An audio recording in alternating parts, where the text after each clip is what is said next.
have a vision, think big, ignore the naysayers, work your ass off, and give back and change the world. Because if not us, who? If not now, when?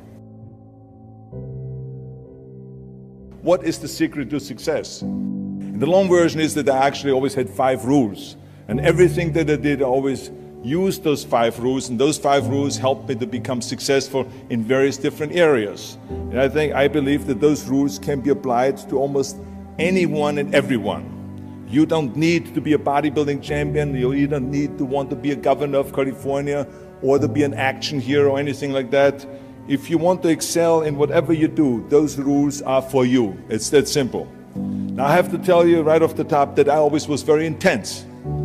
As a kid already, I was very intense and I was very hungry. I always wanted to be the best. I always wanted to be number 1. I always wanted to get to the top. I never believed in just getting by. Now, I have nothing against people that just want to get by, because I think there are many roads to happiness, but I think that we all here like to be successful and we are driven. So that's why those rules apply to you. So my first rule is find your vision and follow it. You see, I think it's the most important thing that we have a very clear vision of where we go. A goal, where do we go? Because you can have the best ship in the world. You can have the best cruise liner, but if the captain does not know where to go, that ship will drift around the world and out there at sea and will never end up anywhere. And this is exactly the way it is in real life. If you don't have a goal, if you don't have a vision, you just drift around and you're not going to be happy.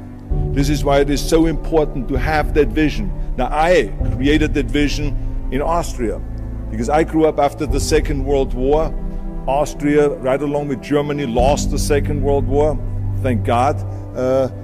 And the problem was that everyone was so depressed because they lost the war that there was alcoholism everywhere. There was, of course, depression. There was a terrible economic situation. There was famine. There was starvation and all of those things. And also it was kind of a little place and narrow. I felt I wanted to get out of there. I wanted to escape. And I couldn't see myself really to work there and to stay there, to work in a factory, or to work on a farm, or to even to follow my father's footsteps and to become a police officer. I couldn't see that either. As a matter of fact, that's what my parents wanted me to do. They wanted me to become a police officer and to marry a girl by the name of Heidi and to have a bunch of children and to run around like the Von Trapp family in The Sound of Music. But that's not what I saw. This was the vision of my parents, but not mine. And luckily, one day in school, I watched a documentary about America. And I found myself, I knew exactly that is where I wanted to end up. I wanted to be in America. Everything that I saw in the documentary, I just loved. Everything was so big. I remember the tall skyscrapers, the monstrous bridges, the giant freeways filled with beautiful cars, the huge jetliners, movie stars, Muscle Beach, and all of those things. I could not wait to get there. The question was just, how do I get there? How do I get to America? I mean, this was not a common thing to do way back in the 50s. No one had the money to travel or anything. But one day I was fortunate enough to see a magazine. And that magazine showed me the path to America. And it was a bodybuilding magazine. And on the cover was this very muscular guy that was standing there like Hercules with a Hercules outfit. His name was Reg Park. This Reg Park was on that cover, and I remember the cover said, Mr. Universe becomes Hercules star. I read the article as fast as I could, learning about how he grew up in Leeds in England, poor, and how he trained 5 hours a day, every single day, and trained and trained and trained and lifted weights, and then he finally became Mr. Great Britain. And then he became Mr. Universe. And then he won a second Mr. Universe title and a third Mr. Universe title, and then all of a sudden he landed in Rome in Cinecittà doing Hercules movies. And there he made millions of dollars, and this money he took and bought himself a gymnasium chain in South Africa, and he became a successful gymnasium owner. And as I read, I became more and more certain about my own future. As I read this story, I was so excited, so interested. I knew exactly that I wanted to become another Reg Park. I know he laid out the blueprint for my life, basically. I could see myself, I could visualize myself clearly to be a champion on that same stage where he won the Mr. Universe, and then to move to America, then get into movies, and then become rich and famous. I had that vision very clearly laid out. I was so happy that I knew exactly where I was going. From that moment on, everything that I did, no matter how hard I had to work or how much I had to struggle, it didn't matter. It was a wonderful joyride because I knew what the purpose was and I found my passion. The simple truth is, if you don't have a vision, if you don't have a goal, if you don't see your future laid out in front of you, you're just floating around without a purpose. And I think that the numbers speak for themselves. This is why so many people around the world are unhappy with their jobs. I mean, in America, 74% of the people hate their job and would like to change jobs. But think about that. That means that only a quarter of the Americans love their life's work. I mean, that is a very depressing statistic. I always smiled when I worked, no matter how hard I worked. I always had a great time, no matter what I did. It didn't matter if it was in bodybuilding, or if it was in the movies, or if it was as governor. I remember in the pumping iron days, people ask me in the gym all the time, why are you smiling all the time? Why are you so happy? You have to lift 50 tons of weights. You have to train 5 hours a day. I mean, I look at the other bodybuilders' faces and lifters' faces, and they look kind of depressing. They look sour. They're miserable that they have to lift weights. You don't look miserable, you look happy. And I tell them always, I say, I smile because I know exactly that every rep that I do, that every set that I do, every weight that I lift, I get one step closer to turning that vision of mine into reality and becoming that Mr. Universe. I could not wait to lift another 500 pounds in the squats. I could not wait to do another 1,000 sit-ups. I could not wait to do bench press, more bench press and more curls until I couldn't move my arms anymore. Because I knew that every rep got me closer to standing on that stage as a champion. As a matter of fact, when I lifted weights, I didn't really feel like I was lifting weights. I felt like I was lifting a trophy over my head each time I lifted. And to have all those bodybuilders around me and thousands of people screaming. And I tell you that this vision didn't just help me in bodybuilding, it helped me with everything, like I said. I remember in the movie business, there was many times stunts that I had to do where I got hurt, where I was in pain, in agony, and had to do it over and over again. I remember one incident specifically on Conan the Barbarian. There I was crawling on all four, on rocks, over rocks and gravel, holding my sword right in front of me. And as I was crawling, the camera followed me, and it was around 30 feet that I crawl on those rocks and this gravel. And eventually, after 10 takes, my elbows, my knees started bleeding and hurting. And the director came to me sheepishly and said to me, he says, do you mind if we do another take? I need a close-up of you. And I said to him, no, I don't mind at all. I said, go and do as many takes as you want. He says, no, I don't want to do that because I know you're in pain, you're bleeding. I said, no, I don't feel any pain. I said, the only thing I see is the finished scene. I see the finished scene of me crawling on all four with my sword in the front, crawling up and sneaking up behind Thulsa Doom, the main villain of the Conan movie that killed my parents, and rising up behind him and cutting his head off. That's what I see. Remember, crush your enemies, see them driven before you, and hear the lamentation of their women.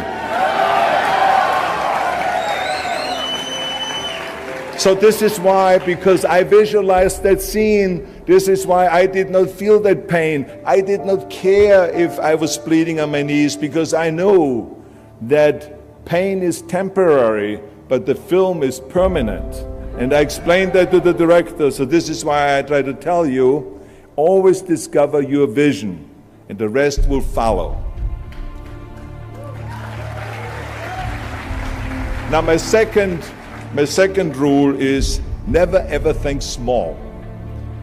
If you're going to accomplish anything, you have to think big. You have to go and shoot for the stars.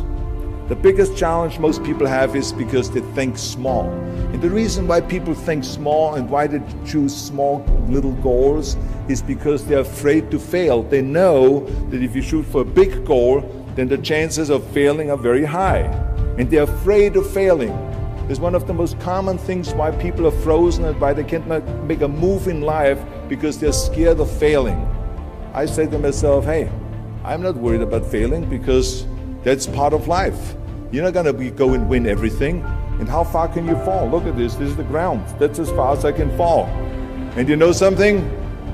That the only time you really consider the failure is if you fall and you don't get up. But if you get up, you never consider the failure. So I never considered myself a failure. I always considered myself a winner, even though I fell every so often. But I always got up and I always moved forward. This is the important thing. I never had any patience, of course, for thinking small, because in German we have a saying, wenn schon, denn schon. And that means that if you do something, then go all out and do it well. And this was not just the case in bodybuilding. I didn't just want to be a bodybuilding champion. I wanted to be the greatest bodybuilder of all times. I wanted to have the most muscle, the most muscle of all times, the most definition. I wanted to win the most trophies, the most world championship titles. I just wanted to be the best.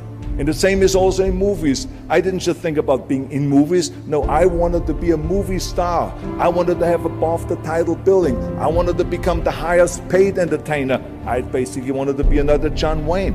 What's wrong with that? And then the same is in politics. I didn't just want to go and be in politics and enter a race for city council. I mean, let's be honest, does that sound right? Schwarzenegger, city council? No, come on. Not even Schwarzenegger and mayor. No, it had to be Schwarzenegger running for governor, but not just any governor, but governor of the greatest state in the United States, of California. That was the important thing. I give you an example of thinking big. When I became governor, I wanted to rebuild California's ancient infrastructure. You see, America has been living off infrastructure that was built in the 50s and 60s, and it drives me absolutely insane that America hasn't started rebuilding that infrastructure. I mean, we haven't invested in new roads or in new transit, or in schools, or in energy, or anything like that for decades. The number of cars that we have now in America are 4 times as many as we had in the 60s. So therefore, we should be having 4 times as many freeways, 4 times as many tunnels, 4 times as many bridges and all this. But we don't. So this is why I wanted to get our act together and do the upgrading, at least in California. So when I talk about infrastructure, I didn't really want to just fix roads and fix and close some holes on the roads. I wanted to build massive freeways on top of freeways. I wanted to build the first high-speed rail in the United States. I wanted to build more bridges and more tunnels, more on-ramps and off-ramps. I wanted to see literally cranes everywhere. Well, there was no excuse for Californians to get stuck in traffic, and there was no excuse really to send your kids in overcrowded classrooms in schools, and there was also no excuse that Los Angeles has a 100-year-old sewage system. That's shitty, I think. First, of course, some of the legislators looked at me like I was absolutely insane when I told them this vision. They were willing to spend maybe $5 billion, which of course is petty cash in compared to what my vision was. But so some politicians, of course, had a hard time to see the big picture because they didn't really ever travel outside California. So they haven't really seen big infrastructure. They haven't really seen big infrastructure all over the United States, or maybe in Asia, in China, or in Korea, or in Brazil, or in European countries, or here in Australia maybe. So they haven't seen that. And then of course there are other politicians that simply don't have a vision of the future past the next election, which is a common problem politicians have all over the world. So it was my job as governor to motivate them, and to take them and to see the traffic jams in Los Angeles, and to see the overcrowded classrooms, and to see all the problems that we have. And I kept pushing and pushing, and I pumped them up enough that eventually they saw the big picture. And eventually Democrats and Republicans came together, and we invested $60 billion to rebuild California's infrastructure, the biggest investment of our state in 50 years. So that's what we did, because we had a big vision and everyone bought in on this big vision. So remember, never think small, think big. My third rule is ignore the naysayers. I think it is natural that when you have a big vision and big dreams and you have big goals, that people are going to say around you, I don't think it can be done. I think it's impossible, or no. I tell you, I heard this all the time, but I want to tell you, don't ever let them stop you from dreaming and from shooting for the big goal. Because eliminate just simply those words, no, impossible, and it can't be done. I mean, in each one of my careers, when someone said it's impossible, I heard it's possible. When someone said it can't be done, I heard it can be done. And when someone said no, then I heard loud and clear, yes. So this is what I believed in. I am a big believer of what Nelson Mandela said. He said it always seems to be impossible and still someone does it. And that's exactly what it is. And I wanted to be that one that does it. I wanted to break the new records, and I wanted to do something that no one else has ever done. So I think that's what you need to do. Don't ever be worried about that someone hasn't done it. Just think about how many times my career would have stopped. My career would have ended if I would have listened to the naysayers. I mean, it started right away when I was 15 years old and I became a bodybuilder. Right off the top, when I said, I want to be a world champion in bodybuilding, I want to be Mr. Universe. They immediately said, are you crazy? You're in Austria. In Austria, you can become a ski champion or a bicycle champion or something like that, but bodybuilding is an American sport. Forget about it. That's nuts. Then when I wanted to move to America, they said, again, that's impossible. You will never be able to do that. You have no money. You're all by yourself. And then when I wanted to go into show business, after I won 13 world championship titles in bodybuilding, I said, I want to be like Reg Park. I want to be a Hercules. I want to get into movies. Well, I tell you, when I met those agents and managers and studio executives, their reaction was, oh, Arnold, that is so funny. You want to be what, a leading man? Oh, come on. I mean, look, first of all, let's start with your body. Look at your body. I mean, you're overdeveloped. You're gigantic. You're like a monster. Are you kidding me? Do you know what the new thing, the new trend is? It's little guys like Dustin Hoffman, Al Pacino, Woody Allen. Those are the new sex symbols. Don't you get it? And then your accent, oh, it gives me the chills just listening to your German bullshit. Come on now. I mean, oh God, I mean, it's like, it's scary when you talk. It's unbelievable. I mean, have you ever, Arnold, I mean, be serious, have you ever seen an international movie star with a German accent? It doesn't happen. Forget about that. And then your name, what is it, Schwarzen, Schnitzel or something like that? Yeah, I can see that name already up there on the billboard. Yes, and people are going to storm the theater and the movie houses because Schwarzen Schnitzel is starring in the movie. Oh yeah, I can see that already. So that's what they said. They said to me, it says, look, forget about it, you're a nice guy. I mean, you're a bodybuilding champion. Why don't you open a gymnasium or a health food store or something like that? We can help you with that. And then we get you on the side some little parts, like maybe playing a bouncer. I mean, with your body, perfect. Or maybe a wrestler. Oh, I have a good idea with your accent, a Nazi officer. Now that's really great for you. I call my buddies over at Hogan's Heroes. I mean, they would probably use someone like you. So that's what they said. Imagine that. Everywhere I turned, they said, no, it won't happen, it's not going to happen, and forget about it. Luckily, I did not listen. I did not listen because I knew if I worked hard enough, and if I worked as hard as I did in bodybuilding, 5-6 hours a day, that I will make it, that I could prove them wrong. And I started working very hard. I started taking acting classes, English classes, speech classes, dialogue classes, even accent removal classes. I ran around all day saying lines like, a fine wine grows on a vine. Because you see, we Austrians and Germans have a difficult time with the V and with the W and with the F, we get it all mixed up. So it was a fine wine grows on a vine. Or the sink is made out of zinc.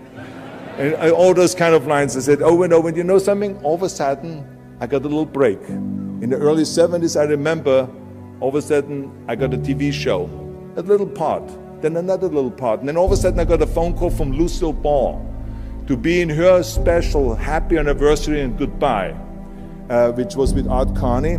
I had this 6-minute scene as an Italian masseur. Now, most people don't know the difference between an Italian accent and the German accent, so I got away with my German accent. But I played this Italian masseur, and I was so delighted. And then right after that, I got a guest starring role in Streets of San Francisco with Michael Douglas and Carl Malden, and then Pumping Iron and Stay Hungry. And then, of course, I landed the big role of Conan the Barbarian. So finally, I got the big break. And you know what was so interesting about it was that as soon as we were finished with the Conan movie, we were out there on a promotion tour, and the director said at the press conference, the director is John Milius, he said, if we wouldn't have had Schwarzenegger with those muscles, we would have had to build one. Now think about that. Before it was this huge obstacle to have this body, and all of a sudden the director says, if we wouldn't have had Schwarzenegger with his body, we would have had to build one. Now what a turnaround. And then when I did Terminator, James Cameron said, which was really great, he said the "I'll be back" line became one of the most famous movie lines in history because of Arnold's crazy accent, because he sounded like a machine when he talks. So as you see, everything that the naysayers said was a liability became an asset. And the same was also in my political career. When I ran for governor, they immediately said, I shouldn't do it, it is a big mistake, it won't happen, I will lose, and all of those kind of things. And the rest, of course, is history. The bottom line is, if I would have listened to the naysayers, my career would have ended when I was 15 years old. I would be still yodeling in Austria, in the Alps, and I would not be talking here today to you. And the reason why I'm here today and talking to you is because I did not listen to you can't, or it's impossible, or no. So I just recommend to you very strongly, ignore the naysayers.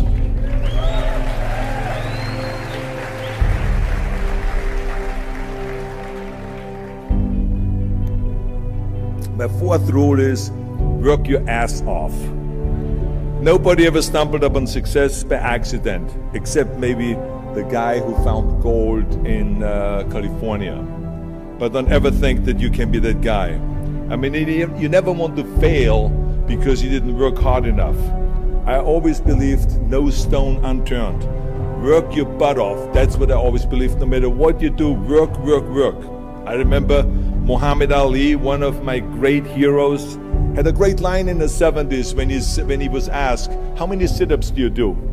He said, I don't know, because I start counting only when it starts burning.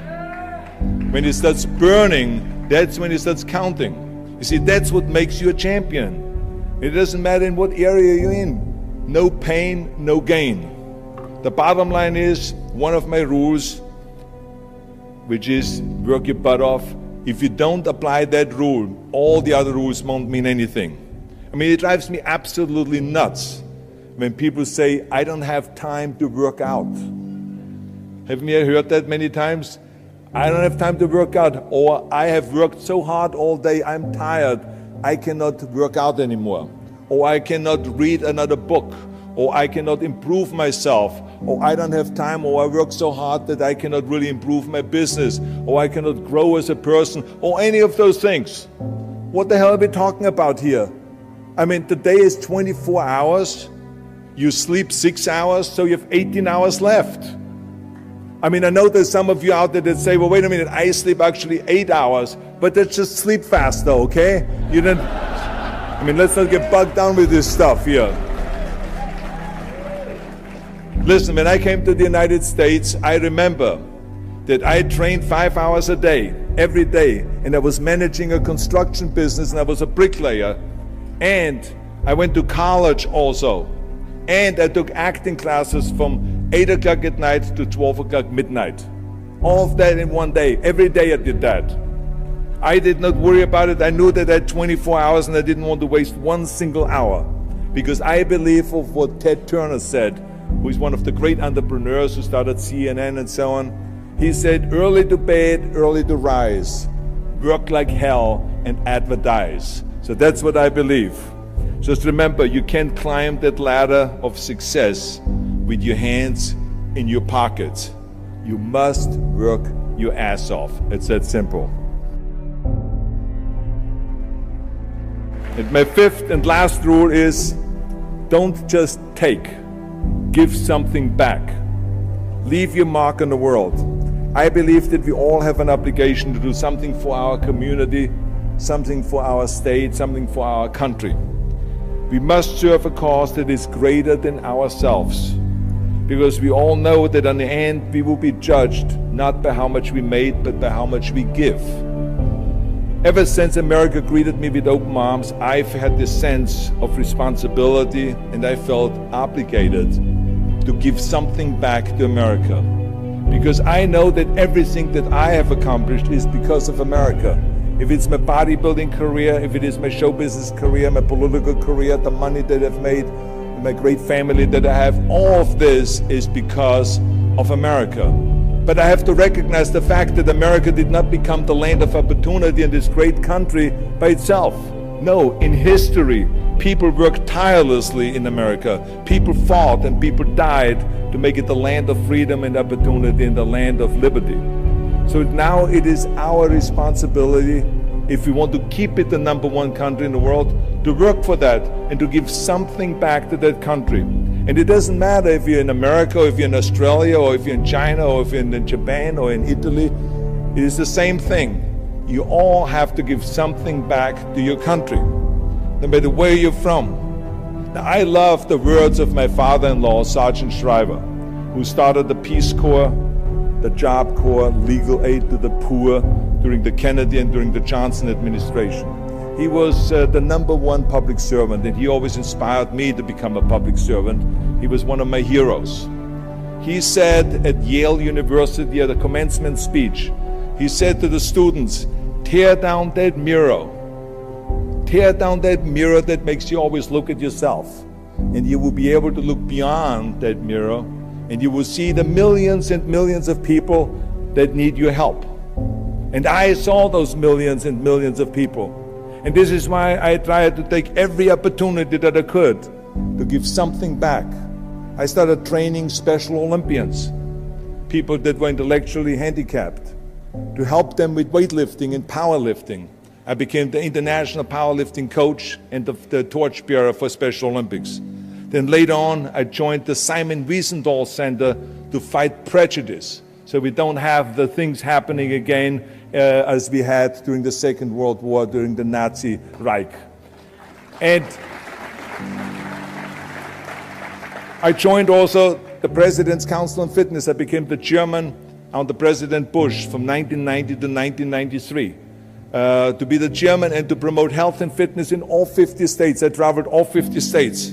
I started after-school programs for the most vulnerable children, for inner-city children, to make them be able to say no to drugs, no to gangs, and no to violence, and to say yes to education and yes to life. And every single time I reached out and I gave something back, I felt fantastic. Nothing made me happier. I would rather play chess with an 8-year-old kid in an after-school program, or play golf, a round of golf with a Special Olympian, than go down another red carpet of a movie premiere. And I have nothing against movies, but to give something back to me is more important than just to think about myself. Eventually, the joy of giving back was so great that I decided to become a public servant full-time and to turn my back, actually, and walk away from my career as an actor. After I finished promoting Terminator 3, I jumped into the race, into the governor's race in California, and I ran for governor. And even though my friends advised me not to do that, they said, "Are you crazy, Arnold? Don't you understand that you would lose now this $20, $30 million a movie that you're getting paid? And they will only pay you $178,000 as governor a year?" Well, I didn't care, because I knew that all the money that I've made and to be in that position in the first place to make this money is because of America. It was time to give something back. So I became governor, and I didn't even take the $178,000. I gave it back to the taxpayers because it was petty cash. It's the last thing I needed. And I can tell you that those 7 years were the most exciting and the most rewarding and the most gratifying years of my life. To work all day long, to solve problems and to serve the people was absolutely heaven. It was the best job I've ever had, but I also knew that eventually it's going to come to an end. And after 2 terms, it did come to an end. But when it came to an end, the one thing that didn't come to an end and was not finished was my desire to be a public servant and to serve the people. And this is why I continued to work for Special Olympics. That's why I continued to work on fighting my fitness crusade and traveling around the world to promote health and fitness. And this is why I continued to support after-school programs, and we even started the Schwarzenegger Institute at the University of Southern California to continue to inspire students and leaders around the world to find solutions to complicated issues and to give back and to make the world a better place.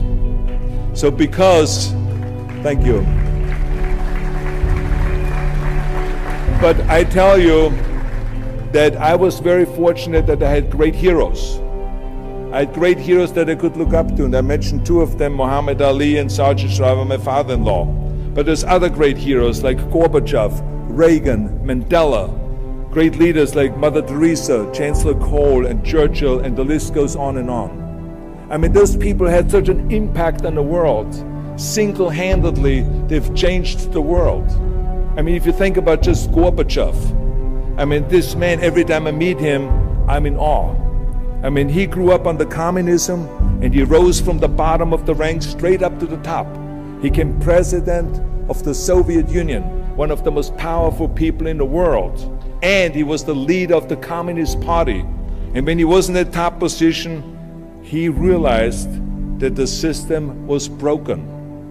Now, what do you do when you're the top leader of the Communist Party and you realize that the system, that communism doesn't work? Well, you know what he did?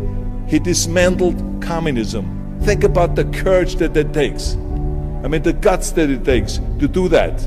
Think about that Gorbachev completely transformed his country with glasnost to give his people for the first time freedom. And then through perestroika, by reforming Russia's economy. He didn't wait for the next president. He didn't complain. He simply said, if not me, who? And if not now, when? So I feel very strongly all of us need to have and embrace that kind of a spirit. We all can create change, whether it is in our neighborhood or in our local schools or in our country. It can be big, but it can also be as little as just going to a school kid that has problems reading and teaching that kids how to read or how to do math. We don't have to just work on me. We should also work on we. Not just me, but also we. Remember that. To lead a truly full life, you must give back. You must leave the world a better place than you found it. Because the bottom line is, it is up to us. I mean, those rules that I've given you are important rules, but giving back is one of the most important rules. I guarantee you that if you follow all of those rules, you will have many victories to celebrate. And you will leave, your work, and you will have extraordinary kind of a record, and you will leave a legacy behind that you can be proud of. So I want you to remember those rules. Have a vision. Think big. Ignore the naysayers. Work your ass off and give back and change the world. Because if not us, who? If not now, when?